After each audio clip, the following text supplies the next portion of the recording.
technology is reshaping our lives. It dramatically changed the way we live, the way we learn, the way we work, and the way we communicate. Technology has tremendous potential to connect us with one another. But there are still people who remain unreached, disconnected, and deprived of digital opportunities. Tech4ED centers serve as hubs that enable skills training and job opportunities.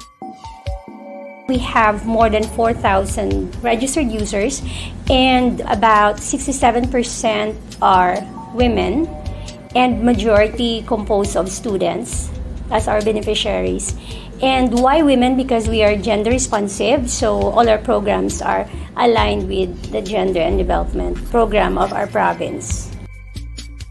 Na tutunan ko yung ibang skills na dapat sa ibang schools na dapat 4 years dapat maano mo lang dito ng mabilisan ng mga months, mga 3 months, makakuha mo lang agad tapos maka-work agad.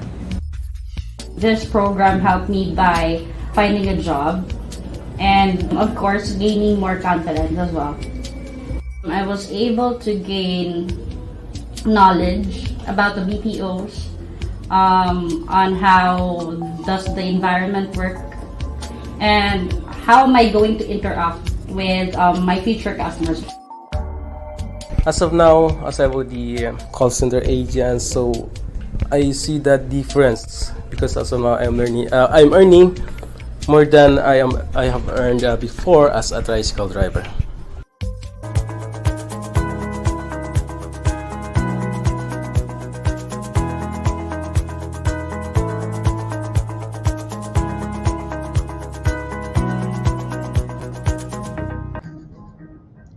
Good afternoon and welcome to Negros Occidental Language and Information Technology Center Tech4ED Webinar Series.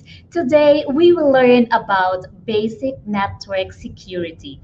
Why is it important? And what are we going to do to fight against identity theft and safeguard our privacy? I know you are all excited, but before that, we will start the webinar. Let's pause for a moment and say a prayer to be followed by the singing of National Anthem and the Negros Hymn.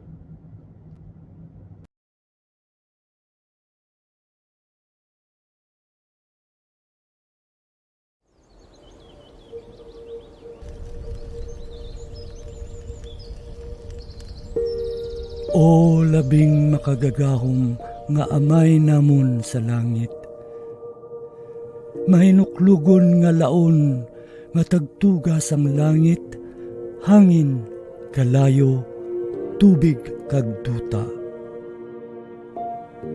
Tanda ining imong timawa, kabay ining pag-ampo, magadulot sa amon sang kabuhi nga himaya.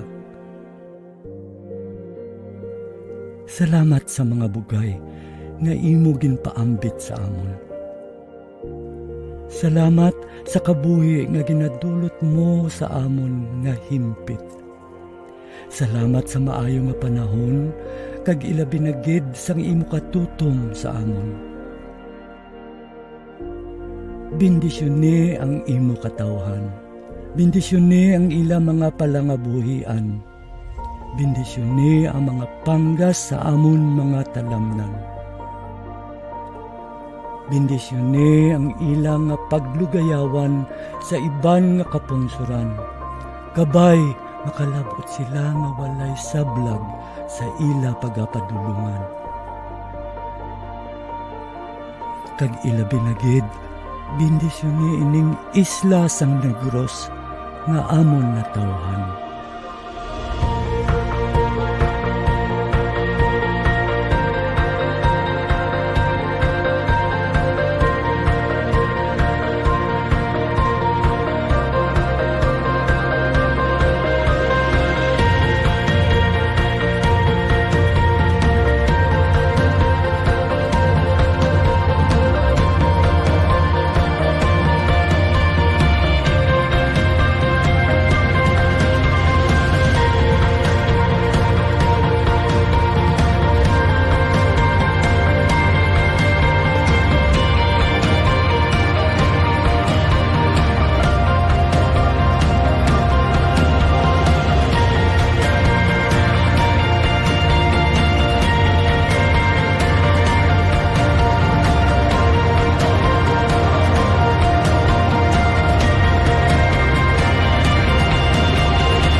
halad namon ang ining pag-ampo para sa imo kadayawan.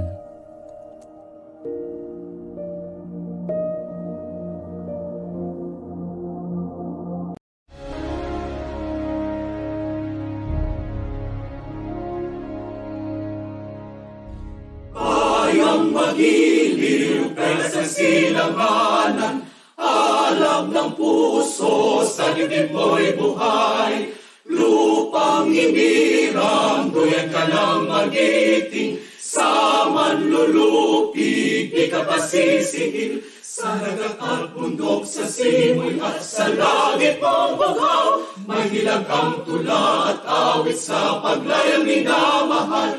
Ang kisap ng watawat mo'y tagumpay na nagdinigdig. Ang bituin at araw niyang kailan pa may magdidilim. Lupa ng araw ng walhagit pansinta, buhay ay langit sa piling mo. Ang hinigaya na pag may mga api, ang mamatay ng dahil sa'yo.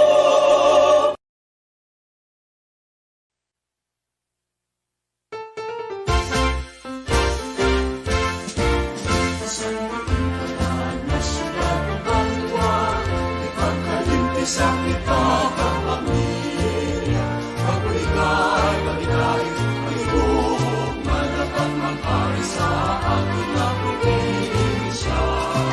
Magotod na Negrosano, isa katawungan, mapinalang gamo, sa bunga tangguhan na isakripiso, sa kauswagan, sa sikatamo.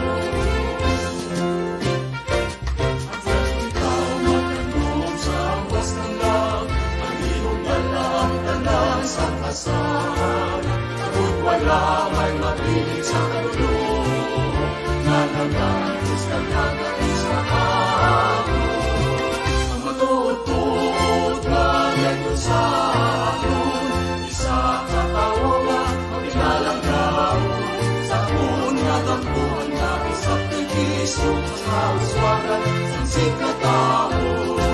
Ang matutod na Negrosano, sa katawungan, mapinalang tao, sa punadang buwan dati sakripisyo, pagbulikan, paghigain, paghibog mo, dapat maghari, para sa kauswagan, ng sikatao.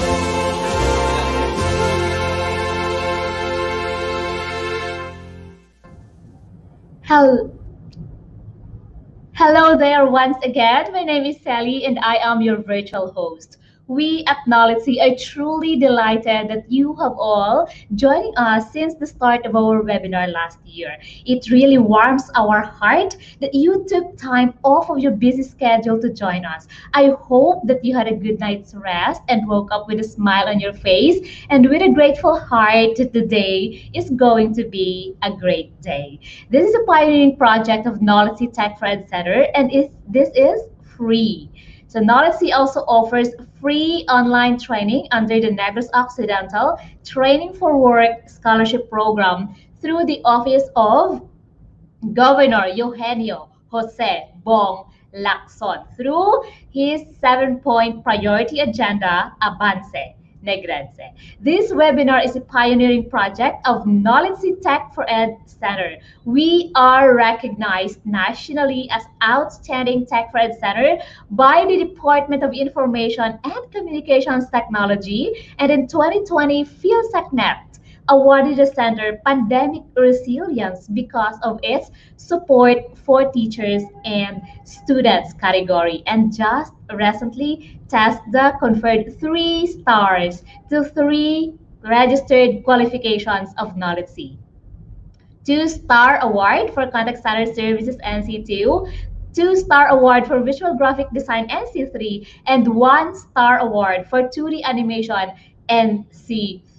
The 2-star awards recognizes the accomplishments and improvements of NOLITC and exemplifies that the institution meets the standards substantially above the threshold of competency-based training program delivery and program performance measures. So this webinar is NOLITC Tech4ED Center and the Province of Negros Occidental's contribution in this time of pandemic. Amidst the spike of COVID-19 cases in the country and now with the Delta variant, let us all stay at the comfort of our home, but at the same time enjoy learning online by attending NOLITC webinars. To join, all you need to do is just to register once and you will be given access to the entire webinars. You need to sign up for your attendance at the start of the webinar and it will be open only for an hour. So do your attendance now. You can also scan the QR code being flashed on your screen right now. So I'll give you time to do that. I hope you won't miss this attendance so that you will be able to get your certificate. Okay, so to participate in the open forum as well, you need to check out the description box, okay? And look for the open forum link, or you may flash this QR code being flashed on your screen right now. Please do that and post all your questions to our expert speaker later on. So, okay, and to all of you who are asking for your digital certificates, yes, we will be giving you that if you have successfully filled out the attendance and accomplished the evaluation form later, okay, which will be open after the webinar and will be closed at exactly 6 in the evening. If you're watching through the Facebook live stream, please follow our page, give our page a thumbs up, and if you are streaming through our YouTube channel, hit that subscribe button now. Please do so. Thank you so much. And to welcome you all for today's webinar, let us have the leader who encourages everyone to have a positive mindset, to inculcate purpose, to adapt to new technologies, and learn the past and learn new things. Our vocational school administrator and at the same time NOLITC Tech4ED Center Manager, Dr. Maria Cristina Orbisido. Thank you, Sally. Hello and good afternoon to all our viewers from Luzon, Visayas, and Mindanao. Welcome to another NOLITC Tech4ED Webinar Series. Thank you for joining us today.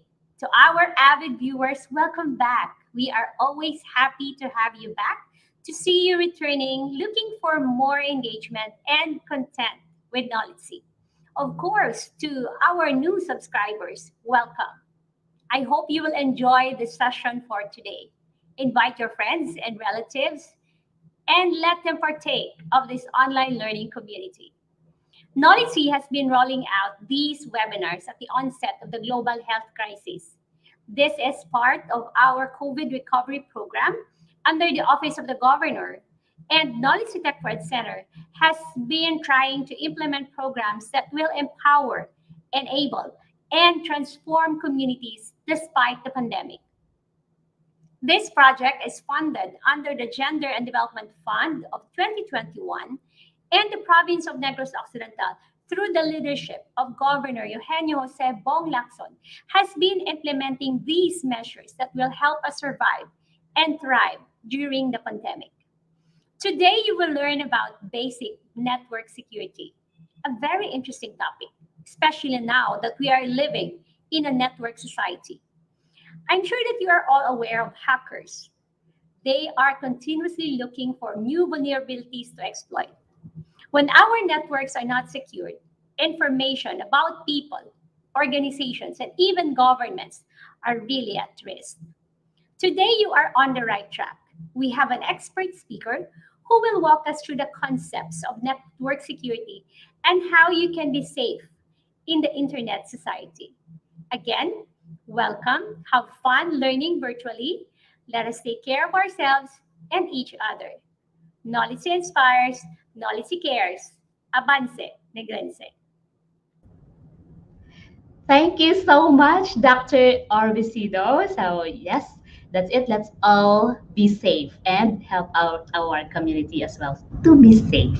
NOLITC is not where it is right now without the unwavering support of our provincial government, headed by our dear Governor Eugenio Jose Bong Lacson. To give us the message on behalf of the governor, let us have our provincial guide focal point system in charge, Mom Marijan P. Castro.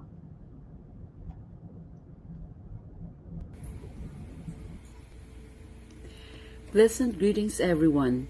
On behalf of the Provincial Gender and Development Focal Point System, headed by our Governor Eugenio Jose Bong Lacson, I would like to extend our congratulations to all the participants of this webinar organized by the Negros Occidental Language, Information and Technology Center, headed by our innovative school administrator, Dr. Maria Cristina Orbicido, and supported by her dedicated staff. With the increasing cases of COVID-19 in the province and other parts of the country and the world, you, learning at the comforts of your home or wherever you are where you have stable internet connection, is by far the safest way of acquiring knowledge and skills which you can use for future employment or your eventual business in the future. As the action officer of the Provincial GAD Focal Point System, I am happy to note that our GAD budget is put to good use and is helping women, youth, and the marginalized sector in maximizing their potentials and in contributing to the economic development of their family. Also, NOLITC is helping to change gender relations and improve the status of women in our society. Congratulations to NOLITC and to all the participants for signing up in this course. I hope that you will complete the module, submit the requirements and evaluation so that you will be able to receive your certificates. Malipayon nga adlaw sa inyo tanan, and Avance Negrense.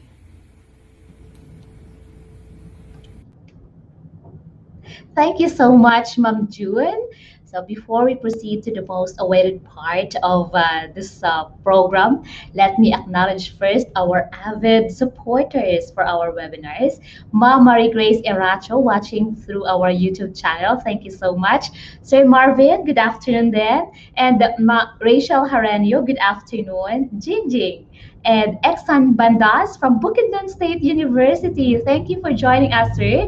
And Danielle Domingo. Thank you. And good afternoon from Love May Elarmo from CCS 192. Wow, thank you so much. And we have another viewer from our YouTube channel, Roland Gashano. Thank you so much. And good afternoon to Miss May Gandao and as well as Cassandra Ira Hanse. Thank you for watching us. Riza Gabiota Helado, thank you from Cabancalan City. Thank you so much. And May Ann Gandao from TCS 192. Thank you. Love Villaflor, good afternoon too. Sing Lengs Lomahen from good afternoon. And Janine Javid or Javid from Cadiz City. Thank you so much. Miss Reina Reyes Hicastro. Thank you so much. Love May Elarma. Mark Anthony Marañon, who is also watching us through YouTube. Thank you so much. And Sweetie Bandoy, thank you. Love May Hinko Elarmo. Thank you so much. The link that you're asking for the attendance probably is being posted right now in our description box and actually in the comment section as well. And of course, thank you so much, Sir Greg Bangcolo from Ilog. Thank you so much for being our supportive viewer since day one. Thank you so much, dear viewers. And now I know you are all excited. So let's not go any further. Dalai Lama said that just a one positive thought in the morning can change your day. And one colleague with a positive mindset and a grateful heart can truly make your stay in an organization truly worthwhile. Our speaker for today is our go-to person when it comes to our IT needs. And I assure you that the topic or this topic is truly one of his expertise. So without further ado, let us all welcome our speaker this afternoon, Mr. John Philip Bautista. Hello, good afternoon, Miss Ellie. Good afternoon to all the viewers and all the persons who are watching live on our Facebook channel and our YouTube. So, thank you and good afternoon. Yes, Sir Philip. How are you doing? Okay lang. I'm okay, Are you good? Miss. Okay, that's I'm good to okay. hear. Yes. Why is it important for us to know the basic network security?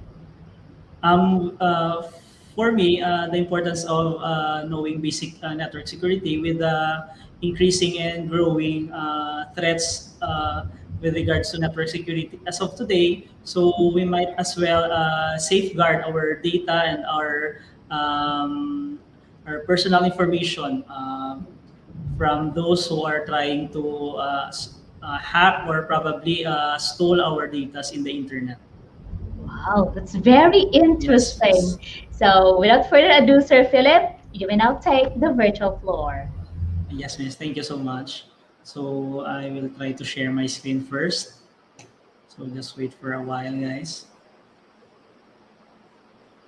So once again, good afternoon, everyone, and thank you for attending this webinar. So this is a series of webinar brought to you by NOLITC and the Provincial Government of Negros Occidental, as well as the Tech4ED. So the title for this, the topic for this day is basic network security. So we will focus more about on internet security, web navigation. So we will also tackle parental controls. So it will be very helpful for us, and it will be very useful for each one of us to safeguard our data. So first things first, what is network security? So when we say security, it means that it is a state of being free from danger or threat. So when it comes to the internet or to the internet world, so we also need security, not just in the physical world. So we need also security when it comes to using the internet.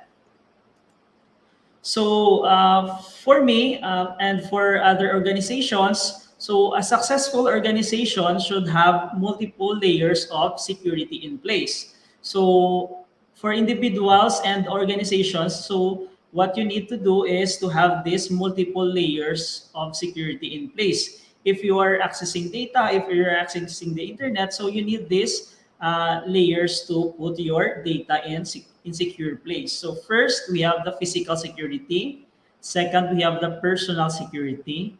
So the third one is we have operation security. So we have network security and information security. So when we say physical security, it means that the infrastructure itself. So also for the personnel, it's for you, operation security, and then network security and information security. So later on, we will tackle those things.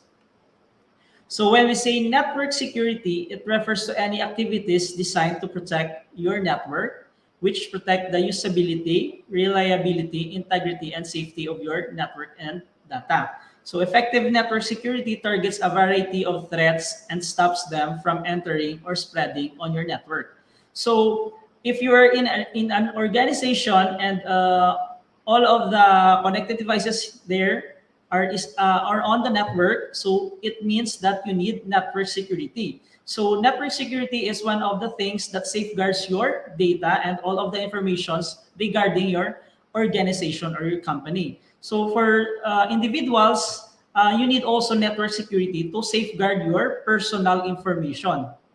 So these are the things we need to understand to protect those things against malicious activities in the internet. So also we have what we call balancing security and access. So it is impossible to obtain perfect security. So there is no perfect infrastructure to secure your data. So it is a process, not an absolute. It means it's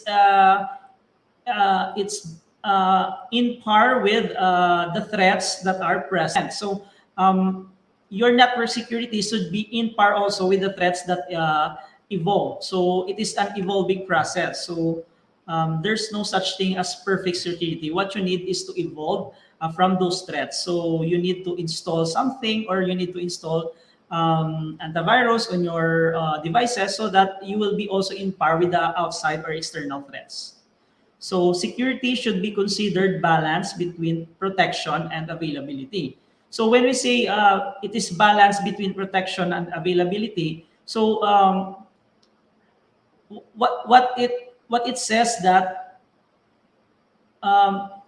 in order to be secure, you need also your data to be available. So what is the purpose of being secure if your data is not available? So you work on your network infrastructure, you work on the security of your data. So at the end, you cannot access this data because it is much secure. So there's a balance between protection and availability of data or personal information. So to achieve balanced level of security must allow reasonable access, yet protect against the threat. So it means that your level of security must be also accessible to those users that needs to access those information or data. So yet it protects them against the threat. So your infrastructure must determine whether it's a threat or it's a user that needs to access that information. So when we say threat, it is an object, probably a person, or an entity that represents a constant danger to an asset. So in an organization or in an individual, there's always a threat when it comes to network security. So management must be informed of the different threats facing by the organization. So because it is very destructive to an organization, or it is very destructive to an individual if they cannot stop the threat, or an external entity or an outside force that could be a danger to your asset or your personal information. So by examining each threat category, management effectively protects information through policy, education, training, and technology controls. Which means in an organization, you need also to be trained, or to probably attend webinars also, attend seminars in order to protect your information or assets.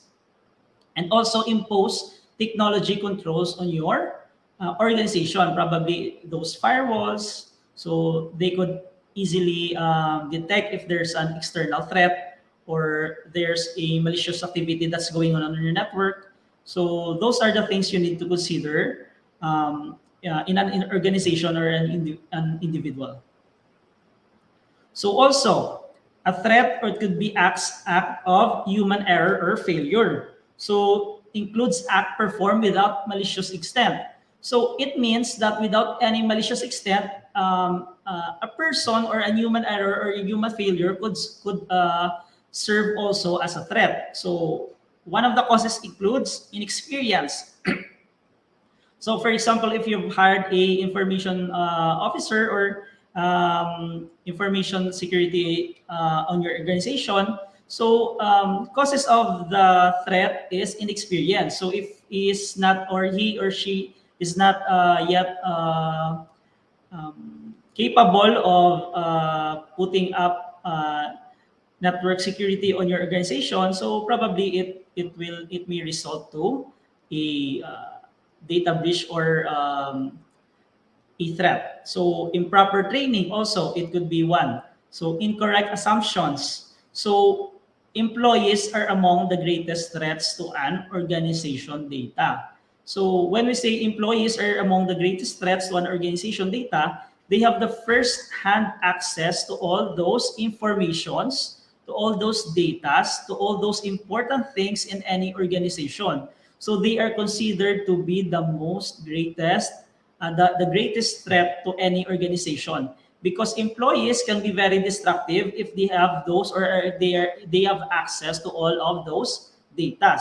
So in order to reduce the risk or to eliminate the threat, so all employees must undergo proper training so that they may know on how to segregate data, to reduce redundant data, um, to and also other things that could impose as a threat, because employees, as what I've said, is the greatest threat to an organization's data. They could easily destroy data if they have access to that data. So employee mistake can easily lead to. So these are the things that employees are considered as the greatest threat. So revelation of classified data. So external threats or hackers cannot easily access those classified data if they don't have any help on the inside organization. So employees can be very destructive. So they could reveal those classified data. Entry of erroneous data. So when we say erroneous, so they could easily enter those erroneous data to manipulate the system, to destroy the system. So those are the things that we need to be cautious. So accidental data deletion or modification. So if an employee in an organization have access to these things, so they could easily delete or modify those classified or important data. So data storage in unprotected areas. So they could easily download, they could easily upload data if your data storage is considered to be unprotected. So failure to protect information. So unknowingly, you as an employee, you fail to protect your information by leaving your workstation open, leaving your computers open, leaving your laptops open without any password. So anyone could easily access those information. So you fail to protect your information or the organization's data. So many of these threats can be prevented with controls. So we will discuss this one. So also we have forces of nature are among the most dangerous threats. So earlier we've discussed employees are the greatest threats. So we have also forces of nature. So we have earthquakes, we have storms, we have floods. So those are the things are considered also threats to an data. So it not only disrupts individual lives, but also storage, transmission, and use of information. So organization implements control to limit damage and prepare contingency plans for continued operations. So one of the best things that you need to do is always back up your data. So because you cannot predict whether there's a storm, there's a flood, so it is very important to always back up your data so that you could easily access or you could easily download those data if those things happen to you. So we have also deviations in quality of service. So it includes also situations where product or services not delivered as expected, or information depends on many interdependent support systems, or internet service, communication, and power irregularities dramatically affects availability of information and system. So we are still talking with threats. So these are the things that considered to be also a threat. When we say products and service delivered as not expected. So if you've installed some systems on your network, so it will serve also as a threat. So if you have many interdependent support systems, so it also serve as a threat. And also, if your internet service provider has problems, so it will also serve as a threat to your organization. So also internet service issues. So most of us, I think, already experienced this one. So internet service issues. So on Facebook, you could see that the PLDT is down, the Globe is down, the Dito is down. So um, uh, those things are considered also as threat to an organization. So you might be worried about that because it will result to probably loss of information, loss of data on your organization. So we will tackle now on attacks. So previously we've tackled on threats. So those threats are not yet performed. So when we say attacks, so it is an act or action that exploits vulnerability, so an identified weakness or in a control system, or accomplished by threat agent which damages or steals organization information. So we will know more about attacks in a organization. So one of the most common example is what we say malicious code. So it includes execution of virus, worms, Trojan horses, and active web scripts to with intent to destroy or steal information. So in an organization, you need to identify these things so that all of your infrastructures or your assets or your data or all of your information will be protected. So we have also backdoor. So when we say backdoor, gaining access to system or network using known or previously unknown newly discovered access mechanism. So if you could see, these things are probably done by an employee or an outside person that has knowledge on what the organization or what the network of the organization is all about. So that's why employees are considered to be the greatest threat of in terms of network security. So we have here spoofing, technique used to gain unauthorized access. So intruders assume a trusted IP address. So when we say spoofing, it means it copies your not identity. So it copies your trusted IP address. So when we say that, so it is used to gain unauthorized access. So also we have man in the middle.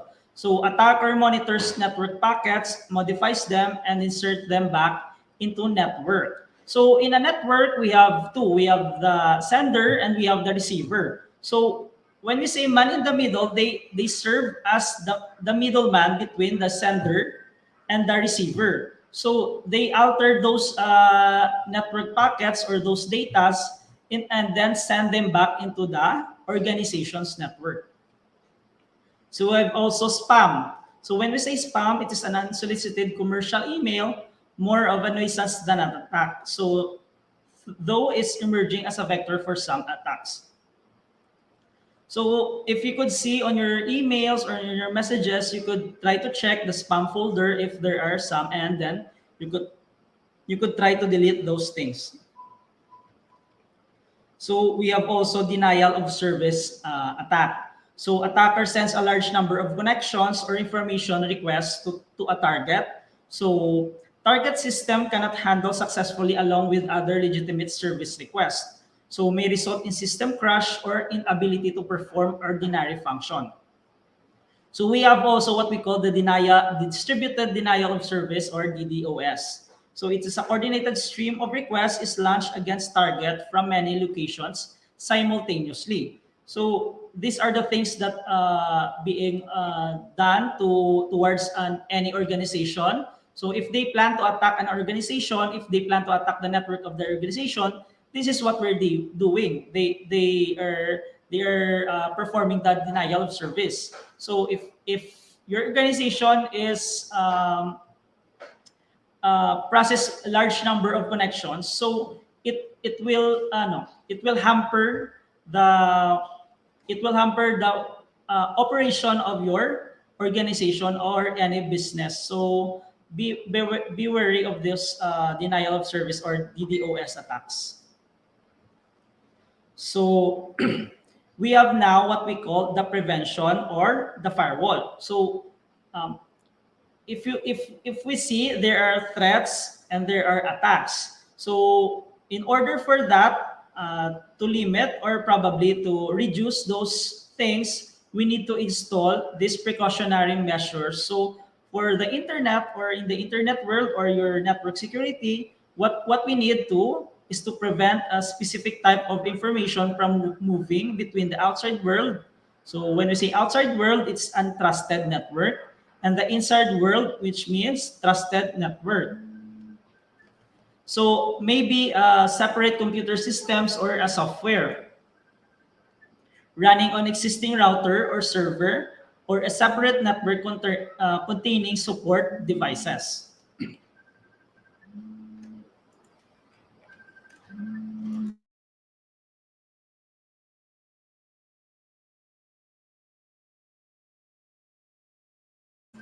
So we have here the virtual private network. Private and secure network connection between systems uses data communication capability of unsecured and public network. So securely extends organization internal network connection to remote location beyond trusted network. So earlier we've discussed firewalls. So right now we will discuss virtual private networks. So most, I think, call center here uses this virtual private network so that all of their communication or connection between other secured networks, other networks are secured.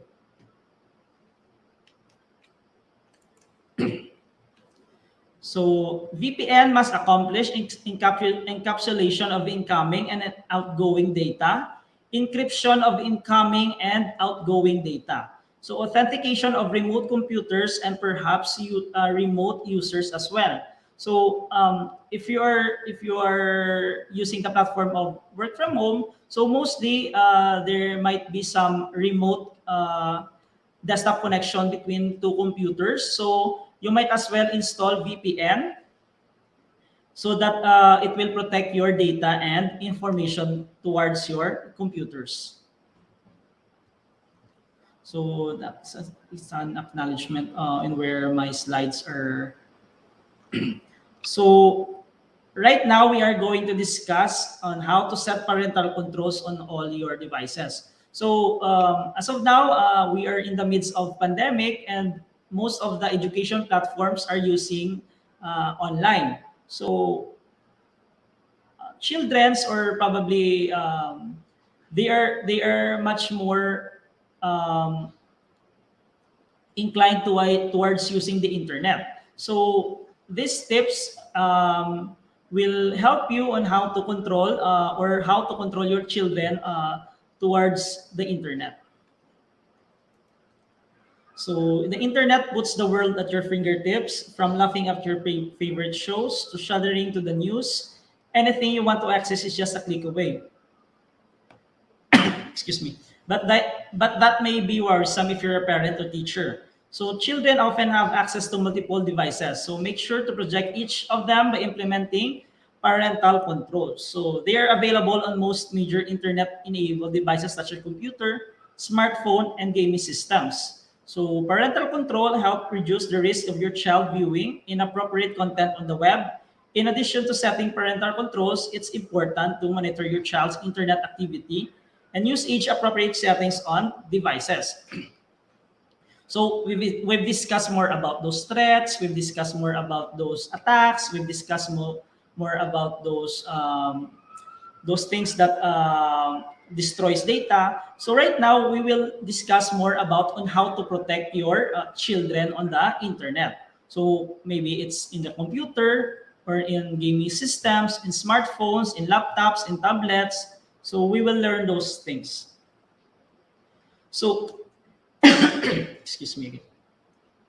So Kids has become available on both, YouTube has been available on both iOS and Android platform. So there's a parental control enabled filter just for kids. So if your children are always accessing YouTube, so make sure to turn on the filtering on the YouTube so that it will filter all the available materials or all the available videos on YouTube, so they could not easily access those videos. So to do that, so just follow these steps. So you could try to launch and sign in on your YouTube account, and then click on your profile picture on the top right screen and select restricted mode.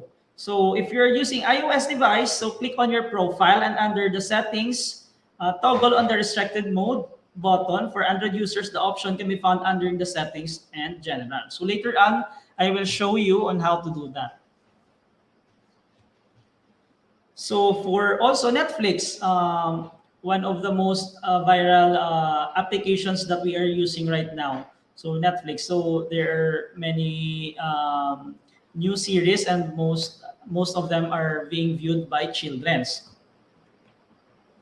So they have options in which you could limit by using the age. So little kids only shows and movies suitable for all ages, so will be available. So media rated all ages 7+ and some 13+ will be available. So for teens, movies and shows suitable for teens will be shown. And for adults, all listed media will be available. So I could not show that one because I am not using Netflix. So just try to check that one. So you could add profile. So add a profile for another person watching Netflix, and then click on the button in which it shows kid, and then try to click continue. So you could try to require a PIN for a specific maturity ratings. So you could set a 4-digit PIN that is required to play any video content above a selected maturity level. So which means if you are on a specific level and you want to play a video content that is above your level, so you need to enter a security PIN. So a security PIN is set up by a parent on their Netflix or on their accounts, on their cell phones, or in their any devices. So if you want to setting up the PIN, so go to your account page from a web browser on your cell phone, choose the link parental control in the settings section, enter your Netflix credential and select continue. So enter 4 number in the PIN field. So this will be your PIN. So make sure that you remember your PIN and select your PIN protection level from the following choices. So just choose on the appropriate protection level that you want, and always remember your PIN. So you could try to check that one on your what we call the Netflix maturity level. So you can specify also individual titles that require the PIN to start playback regardless of maturity ratings. So you could try to enter a movie name or enter show that you want to require a PIN regardless of maturity rating. Okay, we will proceed to the next one.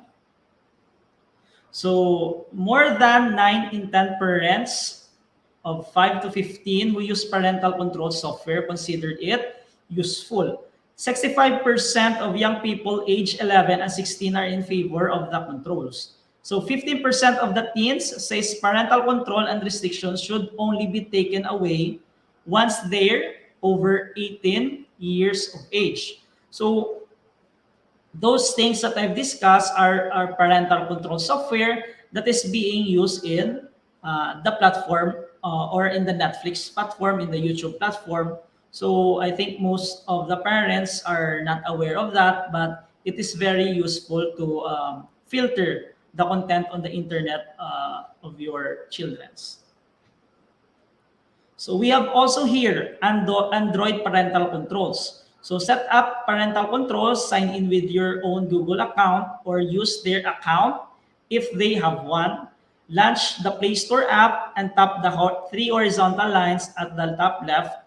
So you could try to scroll down and select settings and scroll until you see parental controls. So also on the Android parental controls, you will need to create a PIN code and then tap each category to set how restricting you'd like each category to be. So just check for that one. So try to turn the parental controls on and then create content pin, just like the previous one on Netflix. So we will tackle more about security on web navigation. So these things I will discuss. So I have been discussing this one for most of the time on our students here on the office on the NOLITC. So we will discuss again this one. So we have here practical internet safety. So keeping your device more secure. So in your houses or in your homes, you have a router or a network. So if you have a router or a switch or a default router on your internet service provider, so don't stick with the name the manufacturer gave it. So it might identify the make or the model. So give it an unusual name not associated with your street address. So you don't want your router name to give away any personal identifiers. So for example, if you have a internet service provider like PLDT, so probably your Wi-Fi username is PLDT Wi-Fi 12345, and then your password is 1235 also, or PLDT Wi-Fi 12345. So you might as well change the default username of your devices. So to do that, you need to access or you need to consult the technical support of PLDT. So if you know how to access or to change those ones, so you can easily change or rename your network, or I mean your router. So the next one, we have changed default usernames and passwords. So cyber criminals probably already know the default password that come with many Internet of Things product. So that makes it easy for them to access your Internet of Things devices, and potentially the information on them are you considering a device that allow you to change the default username or password? So if not, then consider a different one. So most of our devices in our homes have default username and password. For example, admin or admin1234, so admin 12345, or admin username, password ABCD. So for those things, you need also to change those things. So you need to change the default username, you need to change the default password, so that it will make your device more secure and much difficult to access. And just make sure that you always remember your username and password. So it is not advisable to write your username and password on a piece of paper, on a notebook. So it is not advisable because someone might probably read or take a picture of that, or if it falls to the wrong hands, so someone might access your accounts or your devices. So for the wireless password access or security, so we have here, the first one is WPA2. So the most secure option but not available on most routers. So just try to check on that one. So also, always avoid untrusted public Wi-Fi networks. So you might want to manage your devices through your mobile device in a coffee shop across the town. So when we say untrusted public Wi-Fi networks, so most of us, I think most of us, we are accessing those free Wi-Fis. So we might not know if those free Wi-Fis are secured. So always consider if those free Wi-Fis are secured, because some hackers, they might try to set up a public Wi-Fi with no password. So they will lure you to access that free Wi-Fi so that they could gather or steal your information on your devices. So they could steal videos, they could steal pictures, they could steal your credit card number, your PIN, so your social media username, your social media password. So they could steal those informations if you are not aware that you have connected or you have been connected to an untrusted public Wi-Fi network. So be careful when you connect to a public Wi-Fi. So also, one of the things that I consider to be very helpful is to check the setting of your device. So when I say check the setting of your device, so most of the time, you think that updates, Windows updates, cell phone updates, OS updates, Android OS updates are consuming your data or consuming your time.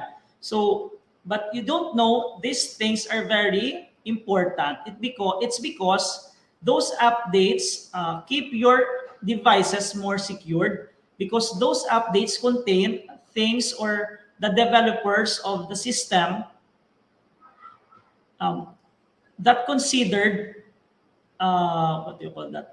That considered external threats, and then they make updates of the system so that your devices will be more secured. So make sure to consider Windows update, Android OS update, or updates on your devices. So don't stop your devices to update. So make sure that your devices are updated. So you could try to check for updates for the latest software, check for updates for the latest antivirus that is installed on your devices. So it is important that your devices are updated. Also, remove unnecessary applications and browser extensions. So if you are using desktop, if you are using mobile phones, so if you have installed unnecessary applications or unnecessarily extensions or unnecessarily Android applications, so make sure to remove those ones, because it will probably slow your system. So it could result to loss of data, it could result to the loss of information. And always be careful on what you install on your devices, because probably those applications that you've installed from untrusted source could be a backdoor for them to manipulate your device or to probably steal information on your devices. So if you have unnecessary application on your browser, make sure to remove those things. So also the need to do this. The two-step authentication process, or two-factor authentication. So when we say two-factor authentication, let's wait for a while.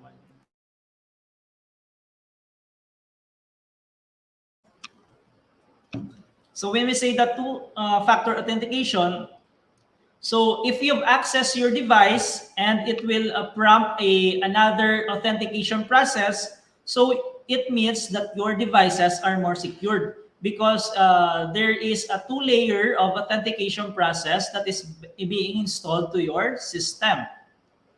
So Facebook has this one. If you've entered the password, so it will authenticate you again. It will send a text message on your cell phone that it will require you to input the code that is being sent to your cell phone. So that's the two-factor authentication process. So the goal of the two-factor authentication process is to make your devices more secured, or to make your social media accounts more secured if you are doing this, or if you are practicing this process.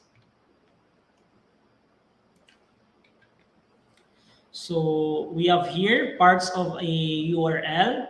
So Uniform Resource Locator, we have the protocol, we have the domain, we have the top level domain. So let's not focus on that one, but to show you the parts of a URL, so this is just to show you. So we have here practice safe browsing. So in order for you to protect your information, so we have here the things that you should share or you should not share or you might not share, and also the tips to keep you safe online, the do's and the don'ts. So the things that you might not share or you should share, probably your personal information. So for example, mobile number, offensive jokes, so photos of people without their permission. Because these things could be considered to be, these things might be stolen from you. So if you post your personal information, if you post your mobile numbers, so probably hackers might try to capture those informations and use those informations towards illegal purposes. So things that you might share, you have stories you've written, links to the website you like, or photos of people with their permission. So those are the things that you need to, you might share on publicly online. So we have tips on keeping safe online. So make sure you tell an adult if you feel worried or uncomfortable about anything. So change your privacy settings. Make sure you share things with friends and family only. So have fun and use internet safely.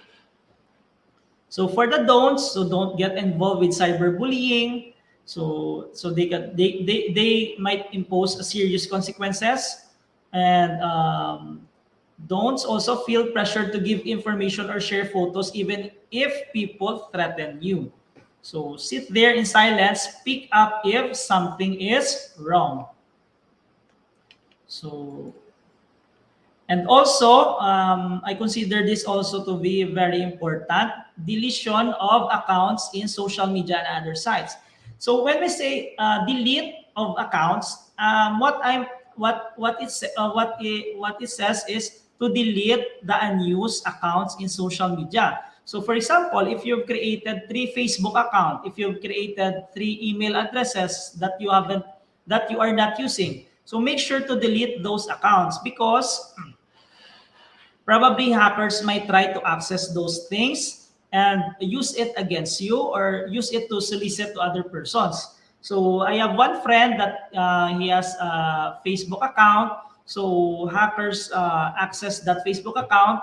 So the hackers use it to solicit money from their friends. So they are pretending that that Facebook account belongs to the original owner. In fact, hackers are manipulating that Facebook account in order to solicit money. So it is important to delete accounts in social media if you are not using those accounts, or probably deactivate or delete or and associate your email address to that account.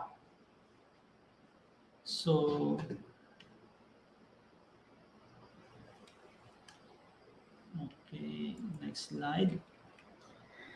So we have here what we call social engineering. So it is the use of deception to manipulate individuals into divulging confidential or personal information that may be used for fraudulent purposes.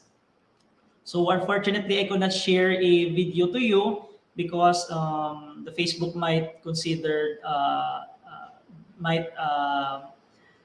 considered our video. It might close the live stream if I might share some videos here. So when we say social engineering, so it is the use of deception. So it will use a deception that you might release your personal or confidential personal information. So those informations may be used for fraudulent purposes. So that's the meaning of social engineering, or that's how social engineering works. So for example, we have here an email from Bank of America. So if you could see from from the Bank of America. So the address there is not clear. So when we say to, so it is an undisclosed recipient. And then if you could see the dear member, so probably it's not directly emailing towards you. And then if you click on the link, if you hover your mouse to the link, like for example the HTTPS /www Bank of America, if you hover your mouse there, you could see the link is not the Bank of America, but it is bit.do/GFSHDGSD. So probably you might consider that as a social engineering or a use of deception. So if you could see that one, there's a threat, there's an unknown URL. So your email is not there. And then greeting, so that's dear member. Probably the greeting will be your last name or your first name or your complete name. So that's how to avoid social engineering attacks if this one happens to you. So make sure to be wary of those things.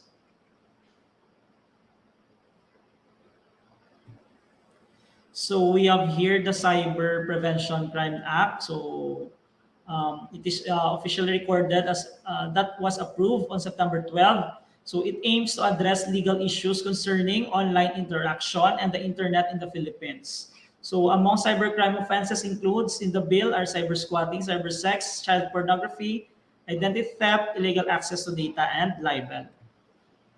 So we have also the Data Privacy Act of 2012, so an act protecting individual personal information communication system in the government and private sector. So creating for this purpose and National Privacy Commission or the NPC and for other purposes.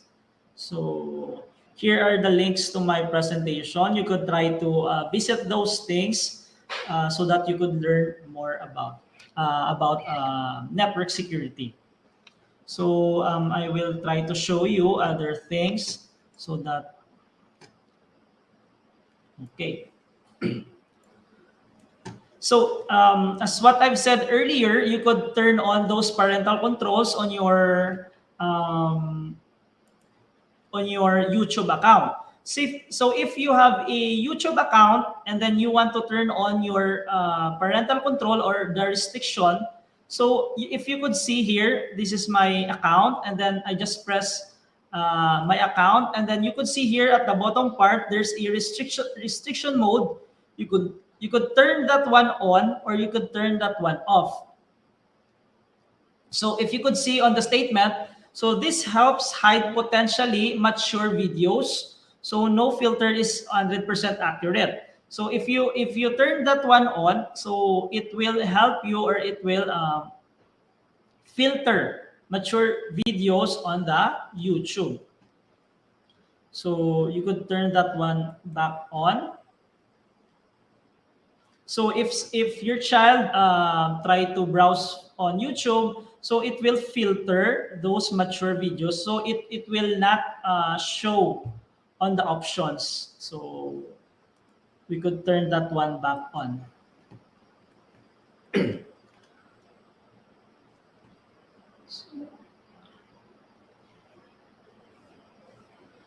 So also, if you are using a Windows 10 desktop computer or a laptop that is Windows, so you could use also these settings. So you could try to go to the settings of your device or your computer and then go to family and other people. So you could see here, you could allow a family member to sign on to this PC. So adults can manage family settings online and see recent activities to help kids stay safe on the internet. So just try to press add a family member. So I've already created that account. So you could add family member and then create one for a child. So this technique is used to manage your personal computers or your laptops or your desktop computers. And then you could try to create an account. So make sure that is an email, password. So the address, and then the birth month. So for me, I have created this account. So, and then you could try to click Manage Family Settings online. So after you've clicked that Manage Family Settings online, this tab will appear. So if you could see here on the family side, so you could try to manipulate the actions of your children's account. So if you've add another account on your desktop computer, so you could filter their screen time. Just wait for a while.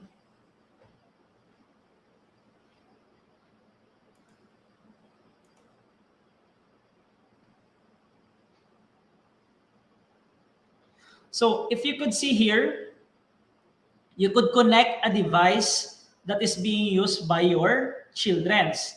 So there's a what do you call that? A scheduler. So on how much time limit you put on your devices. For example, on Sunday, I will just put 4 hours from 7 a.m.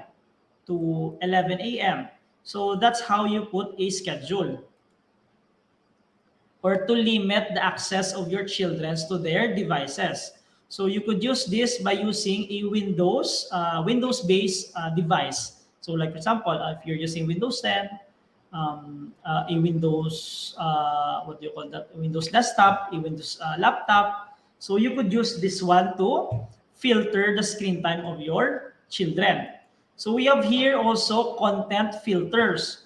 So when we say content filters, so if you could see here, you could see the recent activity, so website activity, so a filter inappropriate website and searches. So you could tick on the only use allowed websites. So if you click that, and then you could try to enter like Facebook, you could try to you could manually enter Facebook as the only allowed website to your children's account. So that's how to use the Microsoft Family Safety. So it is free if you have a Microsoft account. So you could try to browse on that one and try to set up your Microsoft Family Safety. So it is free. So there are many softwares that you could install to your devices in order for your children to be protected. So for organizations or companies, there are also softwares that might protect you, or that may protect you from external external things or external threats or attacks that might happen towards your network. So those things are paid, so you might as well purchase for that one. But it is very helpful for you to add those security measures towards your organization or towards the use of devices to your children. So also, if you are using the Chrome browser, so you could try to go to the settings also, and then enhance protection. So if you could see here, proactive protection against dangerous websites, downloads, and extensions. So warns you about password breaches. So there are many settings towards the browser or the internet that may help you to protect your information and your data. So you could also select like standard protection, no protection, and also we have what we call the antivirus. So just wait for a while, I will close this one. So for example, if you are using Windows Defender, if you are using Avast, so if you are using Norton, so there are many antivirus software available on the market. It depends if it's paid or it is being purchased. So make sure that your devices are protected with antivirus. So if you could see, the real-time protection is on. So the virus and spyware definitions are up to date. So also you could try to scan if there's a virus or malware or Trojan present to your system. So these things are very important in order for you to protect your data against breaches on your network. So just wait for a while.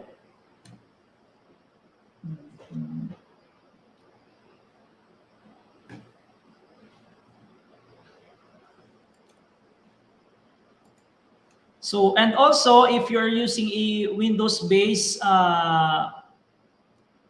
operating system, we have here the update and security. So you might as well check for updates on your computer so that it will be more protected and it will download updates on the Microsoft on Microsoft. So it will be much more patched, it will much more be updated in order for your system to be more secure. So I think we are ready for the question and answer. So Miss Sally, so that ends my presentation, guys. So thank you everyone for listening. So we will proceed to the question and answer, I guess.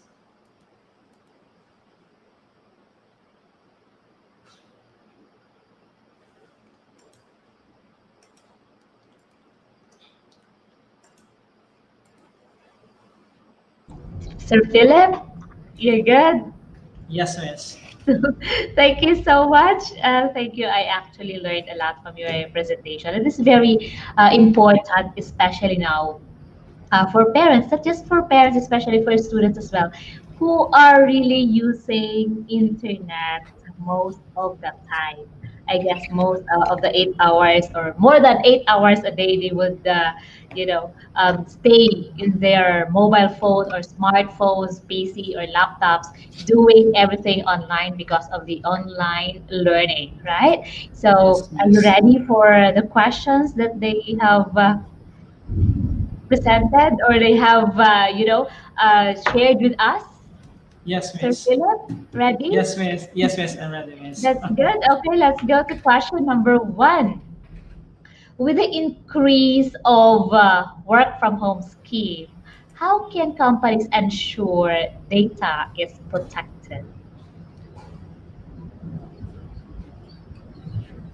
So with the increase of work from home scheme, I think most of us are inclined to the online platform. So companies might try to install those different security measures, or probably they could back up those datas. So in order for them to protect those data that is available online. So you might as well install a virtual private network. So you might install a firewall on your system. So those are the preventive measures that you need to take or install onto your organization so that all of your informations are secured and free from breaches. Oh, that's nice. And I have heard, or I have actually, you have mentioned earlier about VPN, Yes, the miss. virtual private network. Is that it? I guess they also need to, secure that, especially for those who are working at home, right? Yes, miss. I think most of the call centers, so they have a work from home setup. So they are using those virtual private networks so that no one could try to enter their own network. Yeah, that's nice, Sir Philip. So let's go to question number two. Are there any free antivirus software that we can download to protect our PC or laptop? For the free antivirus software, they are available on the internet that is free. But I think most of them are on a 1 year subscription. So they are free for 1 year, and then you need to pay for the extended years that you need to avail for the service of the antivirus. But I think there are many available free antivirus that you don't need to pay. But those features that includes on those free antivirus are not that secure. So make sure that you will try to purchase a antivirus that offers you the complete package so that your system is more secure. You're right. So although there are trial version, you Yes. still suggest as an expert to really Yes. purchase. But one of the tips that I'm going to that I am using if I don't have a antivirus is I just make sure that there are no external devices that is being connected to my computer, like flash drive from unknown owner. So do not insert flash drives from an unknown source, so that it will protect also your system or your devices from viruses and malwares.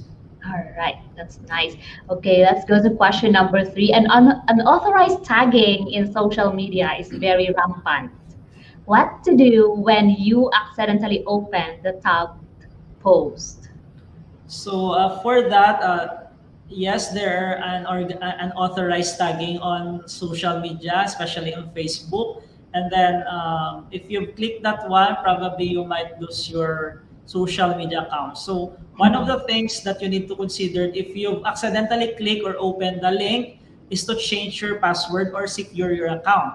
So because most of the time, if you've accidentally opened the link, or probably you could open the link, so your Facebook, you could the next day or the next hour, you could not access your social media account. So the best thing that you need to do is be aware of what you've clicked. Always read what's the link. Always check the link if it's legitimate or it's a unauthorized link that is being forwarded to you. So do not just always click on your social media. Always check if there's a malicious activity that is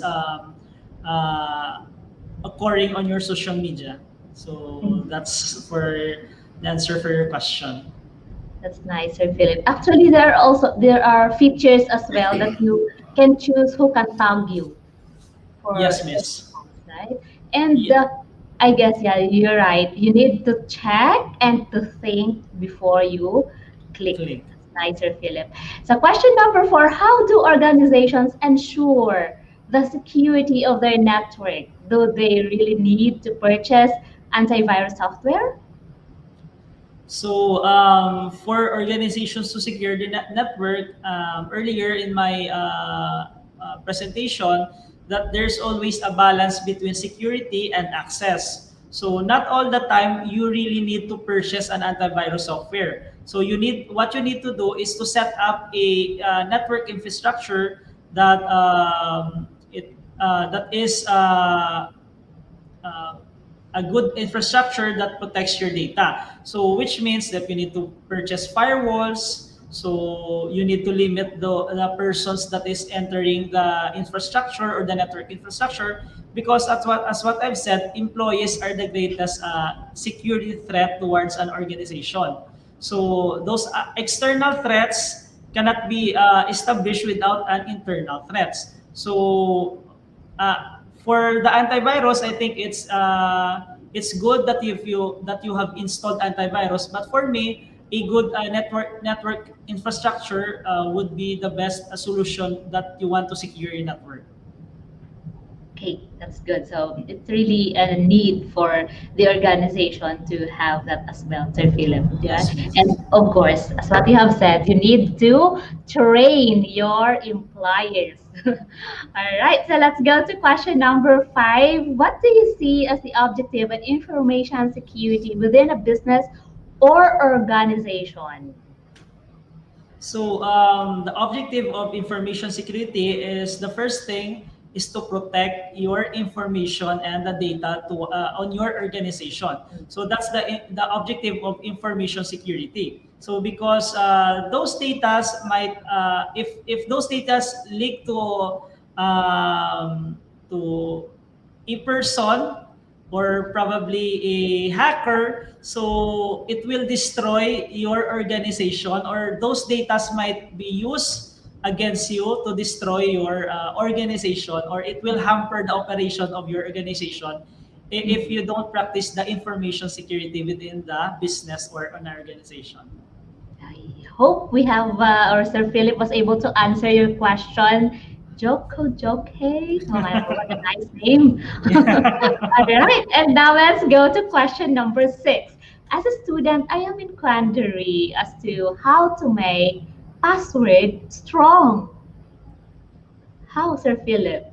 So I think if you want to make your password strong, so you need to combine three characters. So first alphanumeric, the letters, the numbers, and the special keys. And also make sure that on your password there's a capitalized letter or a capitalized word, and then a small what do you call that? Small letter and a capital Small letter. letter and a capital letter, and then you could try to add a number and special characters. So most of the time it requires you to have 8 characters with a 3 combinations of those characters. Mhm. That's nice, yes. So that it will be hard for the hackers to, get into your data or in your social media account or even email address. Question number 7, when using public Wi-Fi, what precautionary measure do you suggest? So for when using public Wi-Fi, what precautionary measures that I would suggest? So the first thing is you need to make sure who owns that Wi-Fi. So for example, if the Wi-Fi name you are uncertain about the Wi-Fi name, so don't connect to that public open Wi-Fi. So if you know the Wi-Fi name, like for example, like the DICT public Wi-Fi or the free Wi-Fi for all access. Yes, yes. So so you have the knowledge of who is the owner of that Wi-Fi. So make sure that the first precautionary measures that I would suggest is to know the owner of the Wi-Fi, so that you will know if you will access that Wi-Fi. So for those unknown, so probably you might not access those Wi-Fi. So Because if they you might are steal your information. Okay, so even in the businesses, if you're in a cafe, what about in the mall, right? There are a lot of public Wi-Fi, so be careful. So it is better to use your mobile data than using Yes, public yes. Wi-Fi. But Yes, of yes. course, it's different if it's DICT, Yes. free Wi-Fi. We wanted to emphasize on that. That's different if it's DICT. Okay, let's go to question number 8 and the last question, Sir Philip, for today. Will I be assured full internet anonymity if I use VPN over an onion network TOR, for example? What are the best options for encrypting data and transactions over the internet from outside access? ISPs, network surveillance, etc. This is from J Bell. So for the full internet anonymity, if you are using VPN, so I guess it is not really assured that if you are using this VPN over an onion network, like for example the TOR browser. So as what I've experienced, you will be anonymous if you are using that the VPN and the TOR, for example, network. So what are the best options for encrypting data and transactions over the internet from outside access ISP networks? So probably you might as well consider the encryption method if you are sending, if you're, what do you call that? If you are using the if you are transactions over the internet, so you might as well use the funnel encryption method, so that your transactions between the receiver and the sender will be encrypted. So ISP network surveillance. So I think that's the best thing that I could give you. So just try to encrypt the information or the data that you want to send to the receiver, or probably you might as well receive from the sender. Okay. I hope Jibel, Sir Philip, was able to answer your question. All right. Actually, that was supposed to be our last question, but questions are coming in because your topic is very interesting. So let's go to question number 9. What are your tips to students doing online classes to avoid hackers? Yes, for the students who are doing online classes, so in order for them to avoid those online hackers or those things that is being illegal on the internet. So do not share your personal information on the internet or the social media or any platform that you are using. So make sure that if you might share your information, so probably on your teachers or on your trusted ones or on your family, but never share your personal information to those persons on the internet that you do not know, because they might try to steal those information and use those information against you. So that's, I think, one of the tips that I might give you to avoid hackers. So Yeah, right. always secure your personal information and your data. Especially now, Sir Philip, that actually even the submission of some of the requirements, teachers or even other schools would always require them to submit it via Messenger, or they have this group chat in Facebook where they can easily access all the informations or announcement from the teachers, right? So parents must as well be very careful, and the teachers to their children on the proper use of their social media accounts. All right, and let's go now to question number 10. How can we track if there are some key loggers on our computers, and also how can we track if ever our computers are being monitored by hackers? Well, what a very good question from Talisay City LGU. So how to protect your so How can you how can track? you track if there Yes. are keyloggers on your computer? I think most of the newest antivirus, I think, have the features that to detect if there are keyloggers installed on your systems. And also make sure to check on the programs installed in your system, because you might as well discover that there are unknown applications that is being installed in your computer, and make sure to remove that one. But for the tracking, so most of the recent antiviruses have features that enables you to track if there are keyloggers installed on your system. So make sure to update your system, to update your antivirus, so it will detect those keyloggers that are installed on your system. Or you could try to check for unwanted applications that are running on your system. So maybe those unwanted applications or those unknown applications are pretending to be applications, but in fact they are keyloggers being installed to your system. How can you determine that, Sir Philip, if it's a keylogger or not? Um, um, I think, Miss, you can. As for me, I could not determine that one if it is a keylogger, because the function of keyloggers, if you are typing your password, it will automatically store the password to the persons that are installing keylogger. So, for example, if you type your Facebook password, if you type your the password of the system, or if you type something that is very important to you. So those characters that are being typed are being sent to the ones that install the keylogger. So for my experience, I have not yet determined if it's a keylogger or not. But as what I've also tried to do is to install the latest antivirus software, because it detects keyloggers if they are being installed to the system. Yeah, I guess the question came from Sir Nico Angelo Villonas Javier of Talisay City LGU. Thank you so much for your question, sir, and I hope Sir Philip was able to answer your question. And now let's go to question number 11. How to avoid fraud purchases online? So for those fraud purchases online, so make sure that the what do you call that? The that's Make sure that you know the seller well. So if the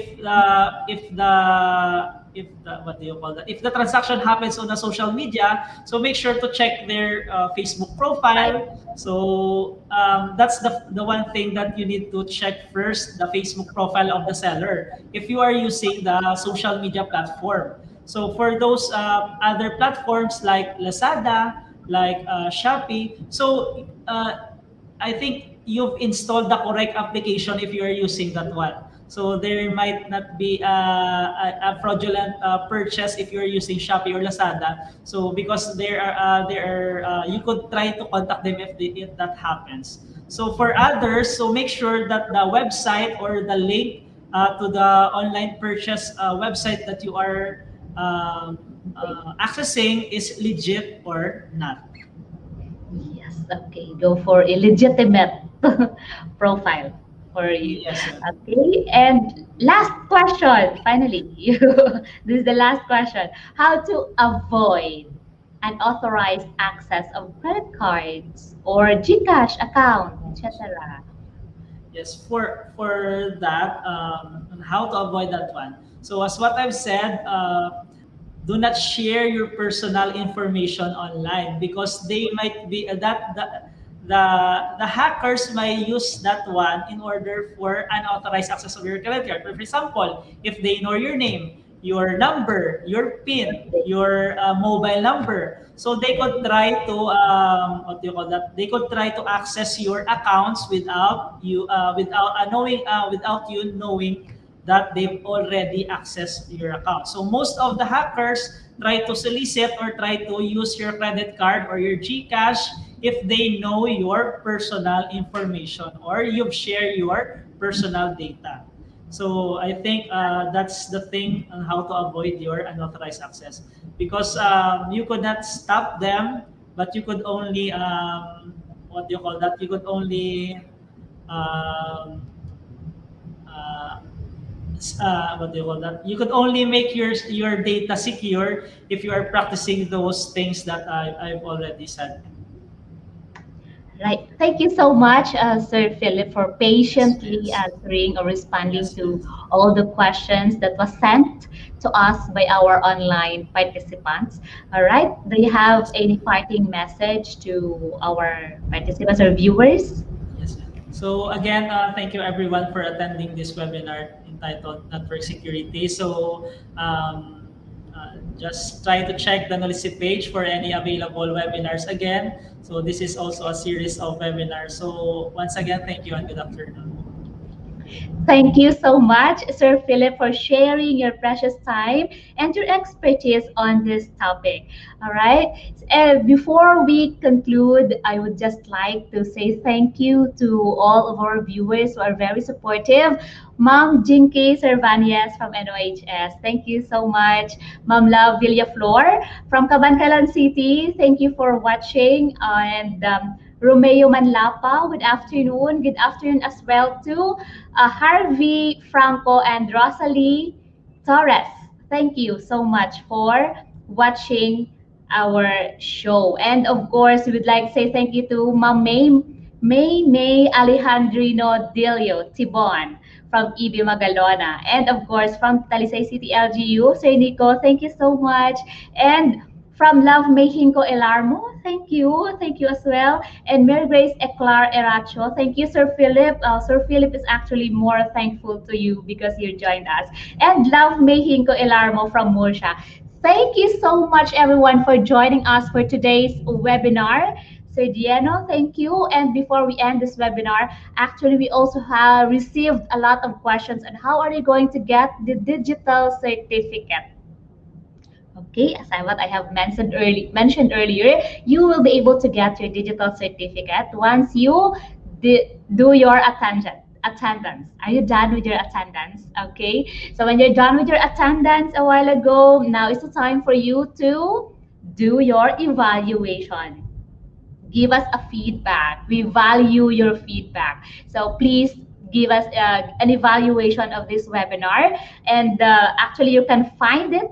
You can find it in the description box. Okay, please look for the evaluation link. And of course, we would like to thank you for everyone and remind you that if you're going to do your evaluation, please type in your name correctly, else we will no longer cater spelling of or change of certificates due to wrong spelling of names. Also, be careful with the spelling of your email address so it won't bounce back. In addition, be careful with the lower and the uppercase of your email address because our system is quite sensitive. So the evaluation site will be open until 6 in the evening. So there you have it, ladies and gentlemen. There you go, the evaluation link being flashed on the screen right now. Get your smartphone and then scan the QR code being flashed on your screen and do your evaluation. Okay, thank you so much. This concludes our Tech4ED webinar, advanced or rather basic network security, and don't miss out on our animation webinar on September 28th. That is animation layout with Sir Donato D. Arado. See you using the same platform that you are currently using. If you have registered, definitely you will receive a reminder through your email. So that's all for today. Stay healthy and stay safe. Always wear your mask, observe physical distancing, take your vitamins, get plenty of rest. NOLITC inspire, NOLITC cares. Avance, Negrense.